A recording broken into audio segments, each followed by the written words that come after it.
At a time when the peace process in Gaza is stalling, and West Asia appears a step away from total war, another spark is threatening to set the region ablaze in an all-out conflagration. On Tuesday, September 17th, a seemingly sophisticated, unprecedented and widespread attack using pagers appeared to target members of the militant group known as Hezbollah. The group, part of Iran's so-called Axis of Resistance, has a long history of tensions with Israel and has been actively involved in the ongoing war in Gaza. As such, in recent months, the group has traded blows with Israel around its northern border, firing rockets and artillery, and in turn being targeted by Israeli airstrikes. But what happened on Tuesday goes far beyond mere skirmishes and erratic rocket fire. While the exact sequence of events is yet to be established, what is known is that thousands of pagers spontaneously exploded across Lebanon and parts of Syria. As per the Lebanese Ministry of Health, close to 3,000 people have been injured thus far, with around 200 of them being seriously injured. At this particular time, 9 fatalities have been announced, most being members of Hezbollah, though there is also a report of a girl child dying as a result of this incident. There were some high-profile casualties as well. The son of Hezbollah lawmaker Ali Ammar was killed in the explosions. Iran's ambassador to Lebanon, Mojtaba Amani, was also injured in the blasts. As one may expect from an incident involving exploding pagers, the injuries have been grisly, with damage to the face or hands being blown off. Images of the incident are shocking to say the least. One widely shared video of a supermarket shows the horror and panic of those around, as a sudden explosion, seemingly emanating from a pager in a man's pocket, rips through the mundane silence of the store. Lebanon's health infrastructure, never quite functional at the best of times, is positively teetering on the edge of absolute overload, as hundreds pile into emergency rooms nationwide. So what are the facts behind this ghastly incident, and could it lead to an all-out war? Let's go in order. To begin with, it is important to understand why Hezbollah, a militant group known for its relative sophistication, would bother making use of pagers. The answer is straightforward. Hezbollah, long used to taking on Israel and its bevy of high-tech spy gadgets, has gotten used to using low-tech devices to make it harder for its enemies to track its members.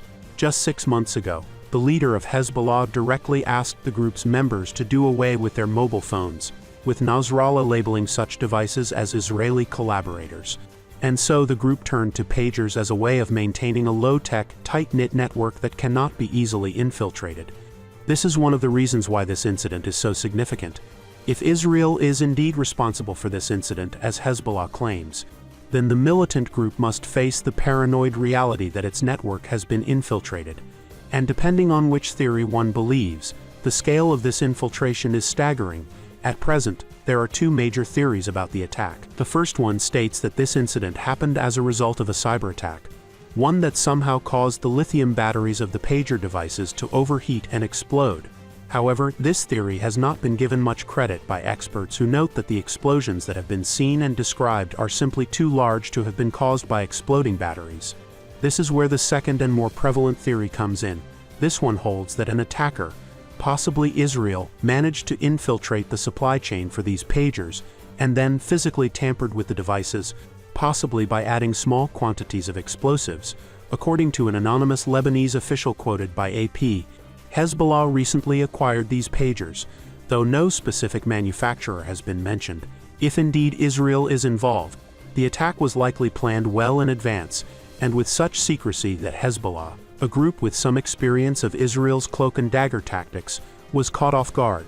And this leads to the possible motive behind this supposed attack. As the war in Gaza has continued, Israel has faced constant attacks from Lebanon in the north, displacing many of its citizens in the region. In recent months, resettling those who fled has been a key objective for Israel in this ongoing conflict. More than that, Israeli leaders have signaled that they are looking for a more permanent solution to border tensions with Lebanon and Hezbollah. Observers and experts are concerned that this shift in stance means that Israeli leadership is ready to expand the ongoing war in Gaza to include Lebanon. While there are no apparent signs of a large offensive at Israel's border with Lebanon, this pager incident could potentially be a dangerous escalation in that direction. As may be apparent from the sort of injuries being reported, this attack was likely not intended to physically degrade the capabilities of Hezbollah. Instead, it may be more useful to see it as a psychological blow that can have a devastating impact on the group's morale, as Hezbollah has increasingly turned to unconventional methods for communication and coordination. This attack inserts an element of fear and uncertainty that may well leave the group vulnerable, even as it promises significant retaliation against Israel. As evidence of this atmosphere of fear, there are stories of ordinary Lebanese citizens being terrified of receiving and making calls at the moment, fearing a wider plot.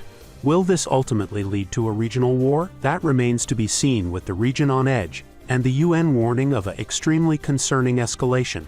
More than that, could this incident herald the start of a new, unprecedented campaign of covert operations in the region?